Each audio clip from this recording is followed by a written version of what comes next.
Pinakilala sa akin ng misis ko, bumili siya ng Sante Barley. Ayan. So, sabi ko, sige nga, i-take nga natin yan.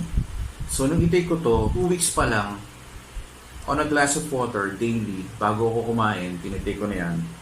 Siguro mga 1 hour before meal, no? Mostly breakfast. Ang breakfast sa call center, yan yung gabi. So, kung ang trabaho mo is 12 midnight, breakfast mo is 10 a.m. at 10 p.m. sa Pilipinas. So, yun na, nagtitake ako ng ganito, Sante Barley.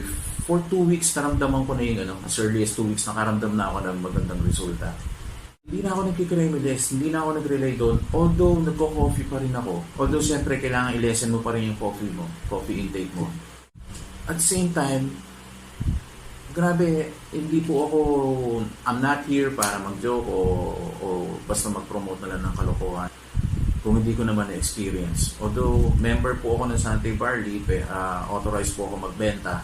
Most of my teammates and office mates can attest to that kasi sila mismo naka-experience na rin ng Sante Barley.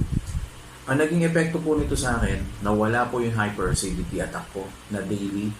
Nakakapag-coffee pa rin po ako. But I do recommend yung brewed coffee na lang kayo. Mag-brewed coffee na lang po kayo. Huwag na po yung mga 3-in-1 commercial coffee. That makakaiwas kayo. And also, meron din pong Sante Barley coffee. Meron din po sila. Yung Sante Barley coffee naman, 3-in-1 din. So it's like the regular coffee, pero this time, it's natural. Diba? Ito yun, no? Ayan. Sante Barley. 3-in-1 coffee. Yung barley kasi, isang klase ng damo yan na matatagpuan sa New Zealand. So sa New Zealand, malamig doon, maganda yung climate, walang pollution. So yung Sante Barley, yung barley grass galing sa New Zealand, doon siya ginagawa.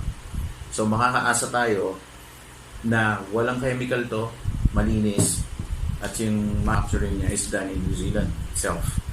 So yun, yung share ko lang. So kung kayo, naghahanap kayo ng something na mag-boost sa immune system nyo and also is able to help you get rid of that hyperacidity, ito po.